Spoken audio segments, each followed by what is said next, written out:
Olá meninas e olá meninos, que prazer estar novamente aqui com você em mais um programa do Mulheres de 40. Hoje eu recebo a Janda Araújo.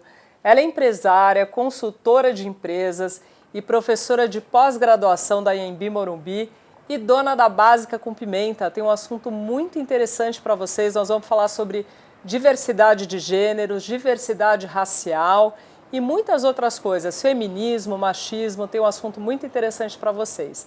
Te espero já já no Mulheres de 40. Até já.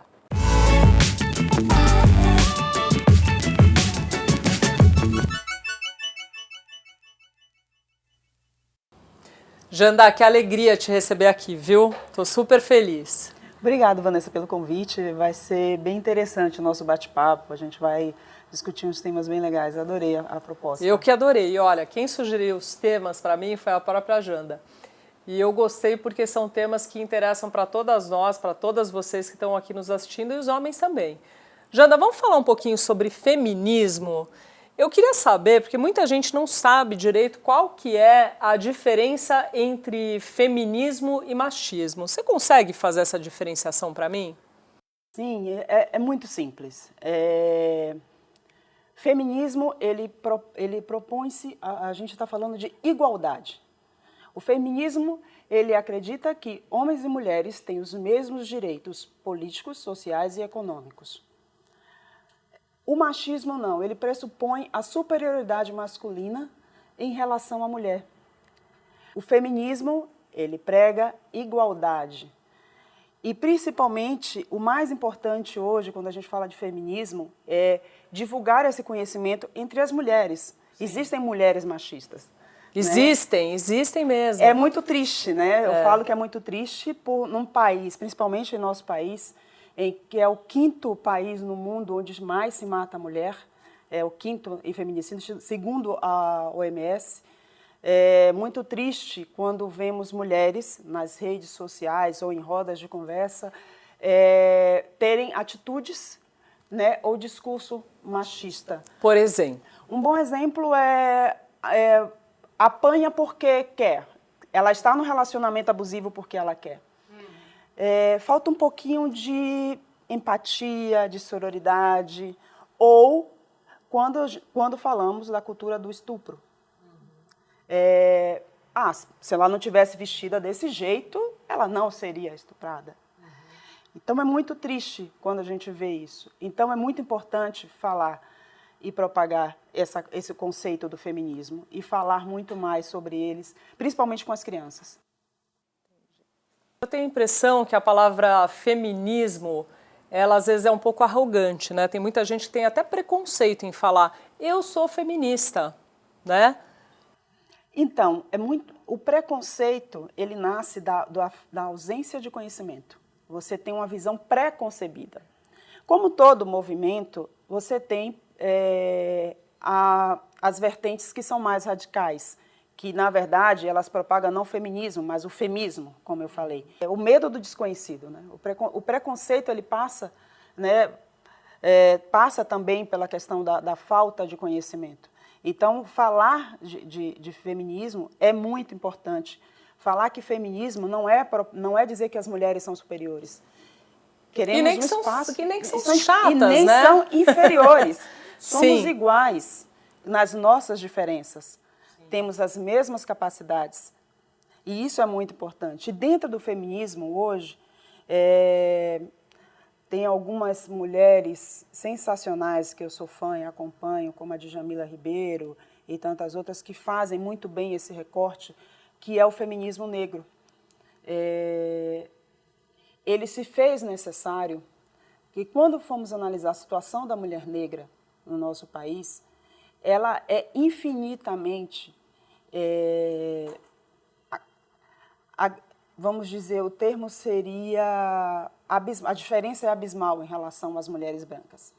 Desde o acesso à educação, a questão da objetificação e a hipersexualização da mulher negra.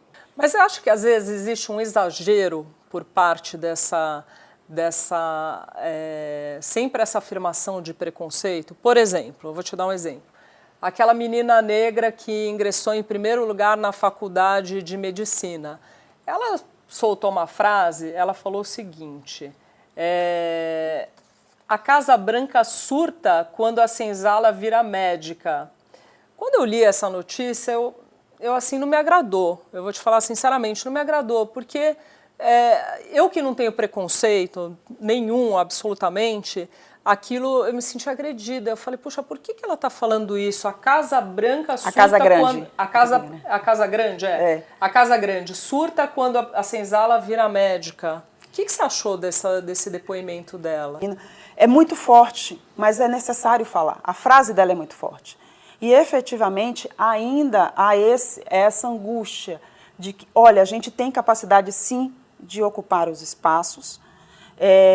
A cota racial, ela tem um papel temporário de corrigir, porque, efetivamente, se não fosse esse processo de cotas, não teríamos esse número de ingressantes nas faculdades.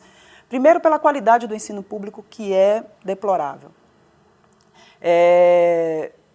E segundo, pelo esse critério de você não conseguir mesmo ter acesso a um ensino de qualidade. Já me falaram, mas a questão é socioeconômica.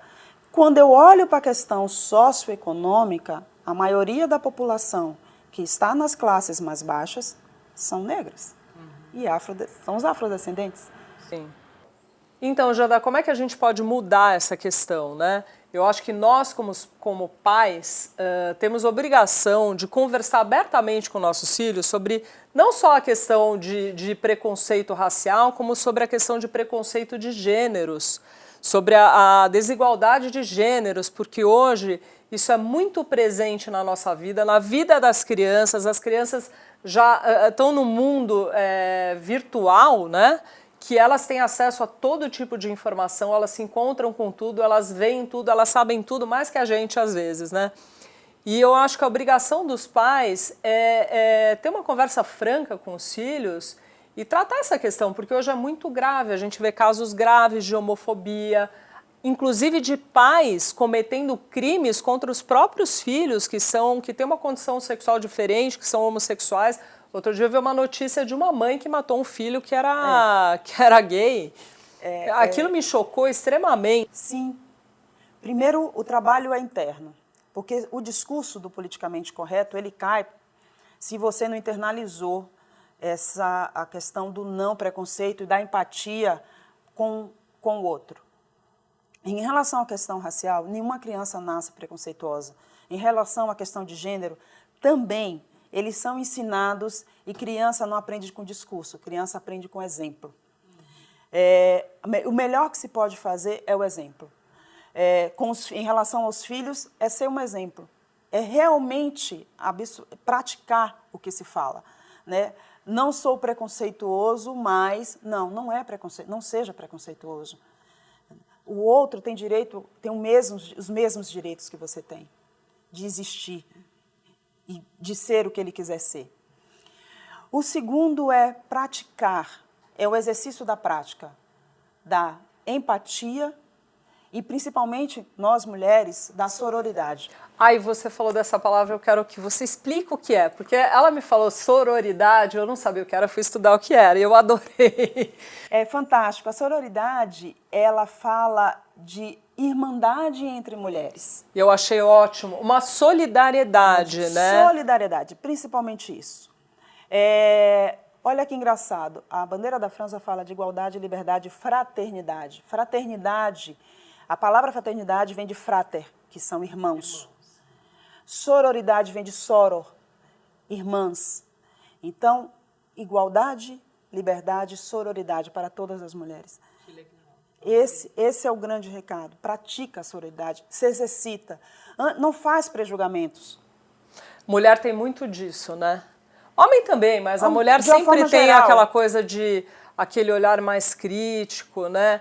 Mas eu acho que, não sei, de repente, nós que já somos mulheres de 40, nós já temos essa maturidade, essa coisa, né, um pouco mais de irmandade mesmo, de estarmos todas juntas, né? Eu acho até que o grupo de mulheres de 40, para quem não sabe, a Janda Araújo, ela veio através do Mulheres de 40 e nós formamos um grupo muito gostoso com as mulheres de 40, né? Não é uma panelinha, mas é um grupo de mulheres que se encontraram, que ficaram amigas, que estão sempre juntas, saindo, uma apoiando a outra. A gente participa de um grupo onde uma fala, hoje eu não estou legal, hoje eu não estou bem, hoje eu estou chateada. Aí a outra fala, fique bem, sabe? Isso é a sororidade também, né? Sim, isso é a prática de sororidade, é não julgar, principalmente não julgar. Não julgar quando ela está num relacionamento abusivo, muitas vezes nós falamos assim, mas por que você não sai disso? A gente esquece que também tem a dependência e a violência psicológica. Não, ela a dependência... precisa se fortalecer para poder conseguir sair de uma relação abusiva. Dependência financeira, muitas vezes. A mulher não consegue se desvincular porque, às vezes, ela está desempregada, ela não tem onde morar, ela não tem para onde ir, ela se sujeita, muitas vezes. Realmente, a gente não pode julgar, porque nós não sabemos o que está acontecendo dentro daquele lar, né? E vem as amigas e condena. Às vezes, não diretamente. Quantas mulheres sofrem violência, e isso independente de classe social, e sofrem caladas porque têm medo do julgamento das amigas, porque falta esse apoio, né? E esse apoio é o que a gente chama de sororidade. Mas olha, eu acho que em hipótese nenhuma as mulheres que estão nos ouvindo aqui podem admitir a violência doméstica. Isso é uma coisa muito séria que tem que ser denunciada de qualquer forma. Se você sofre abuso, você é violentada diariamente pelo seu companheiro, pelo seu marido, por qualquer pessoa que seja, denuncie, vá na primeira delegacia. Hoje nós temos delegacias especializadas para as mulheres. É muito importante que você denuncie, porque só assim nós vamos poder modificar essa situação no Brasil. Eu quero só dar falar um pouquinho, agora vou ficar toda orgulhosa, né? Porque eu, como mãe, tenho responsabilidade de educar as minhas filhas. E eu sempre digo para as minhas filhas o seguinte, eu tenho uma filha de 11, uma de 12, elas não têm namorados ainda, e eu sempre falo, filha, você tem que ter um namorado que te trate bem, com carinho, com educação, com amor e com respeito. E esses dias ela participa de um esporte, minha filha é atleta, ela participa de esportes, e um dos meninos com quem ela nada falou assim, saia da raia, você não sabe nadar, você não sei o que, tal, e foi super grosseiro com ela. Aí ela pegou, ficou na dela, continuou nadando, tal, que ela faz o esporte dela. Quando ela saiu de lá, ela falou assim, não sei o que ele disse para ela, ele falou alguma coisa, foi indelicado, e ela virou para ele e falou assim, e você, fulano, precisa aprender a respeitar uma menina, é isso que você precisa aprender. Aí quando ela me contou, fiquei toda orgulhosa, feliz, porque eu falei, olha, realmente ela está aprendendo o que nós estamos ensinando. E as mães de meninos têm essa responsabilidade também. Né? As mães de meninas, empoderem-as. Deixem elas, ensinem a se defenderem, a um bom discurso. Que elas podem nadar, jogar futebol, jogar beisebol, fazer o que elas quiserem. Sim. Não existe esporte de menina ou esporte de menino. Não existe. Existe esporte. Sim. Né?